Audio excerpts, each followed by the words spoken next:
Salam alaikum, chers frères et sœurs. Bonjour. Au cours de cette vidéo, je vais essayer de répondre à deux questions. La première, qui suis-je au cours de ce Covid-19? La seconde, quel type de confinement? Pour la première, il est facile de se sentir soi-même et d'apprécier son état émotionnel pour voir comment tu vis ce Covid. Si tu es dans la peur, qui se caractérise souvent par le non-contrôle de ses émotions, la négativité de ses émotions, la colère, le non-contrôle, des achats compulsifs, de choses intéressantes et non intéressantes avec des quantités plus ou moins importantes. C'est qu'on est encore dans la peur, dans l'inquiétude et dans l'appréhension de cette situation inédite. Sinon, la seconde phase, c'est celle de l'apprentissage. Ça veut dire que j'ai déjà passé le premier cap, je suis dans un contrôle, je lâche prise sur ce qui se passe autour de moi, en sachant que je ne contrôle pas tout. J'identifie mes émotions, j'essaye d'arrêter de consommer des choses qui nuisent à mon corps, aussi bien au niveau nourriture qu'information. Je m'assure de la qualité des informations que je suis amené à partager. S'ils sont bonnes et utiles, je les diffuse. Si elles sont bonnes et inutiles, je peux les garder. Si elles sont inutiles et nuisibles, il faut les effacer. Encore mieux, moins s'y attacher et moins aller les voir parce que ce matraquage médiatique et informatique nuit et il est souvent stressant et anxiogène comme on l'a déjà dit. Enfin, je reconnais que nous sommes en train de faire de notre mieux pendant cette phase inédite et exceptionnelle.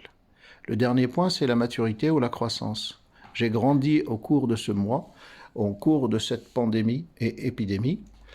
J'arrive à penser aux autres, partager de mes compétences, de mon expertise, donner un peu de soi-même aux autres. Je m'adapte à ce changement. Je positive et je propage l'espoir, la bonne humeur et les bonnes nouvelles. Je partage mon empathie. Et j'essaye d'être empathique d'abord avec soi-même, avec les gens qui sont mes plus proches et avec les autres. Et enfin, j'essaye d'entretenir mon bien-être physique et psychique. Ce qui va m'aider à répondre à quel type de confinement. Est-ce un confinement sanitaire, que tout le monde maintenant a compris ce que c'est, ou tout au moins une bonne partie? Ça veut dire ne pas propager la maladie, éviter la contagion par les gestes barrières et par les attitudes qu'on doit avoir, ou j'ai levé le niveau et je suis passé à un confinement éducatif qui va m'aider à s'en sortir encore plus grand, aussi bien au niveau spirituel qu'au niveau intellectuel qu'au niveau physique. Et celui-là, je dirais, c'est encore beaucoup plus facile si on arrive à partager sa journée dans le confinement, une avec son créateur, une avec soi-même et une avec les êtres qui sont autour de soi. La première, c'est un moment de méditation, de contemplation, de prière, de lecture spirituelle qui nous aide à s'élever, à avoir plus de sérénité, plus de contrôle sur soi-même.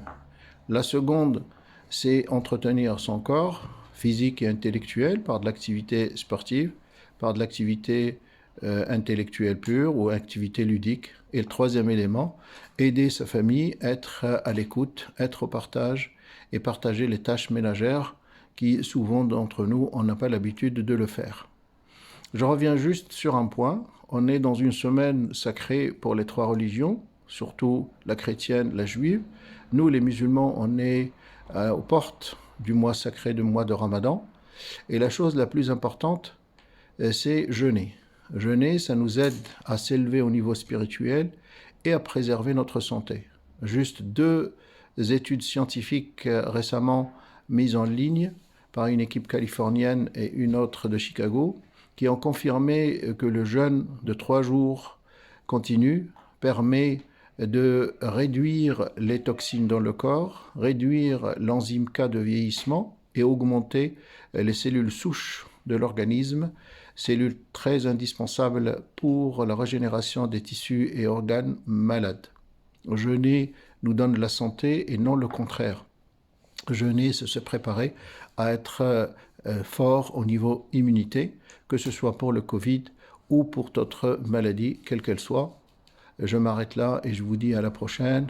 Prenez soin de vous. Meilleurs vœux pour nos frères chrétiens et juifs.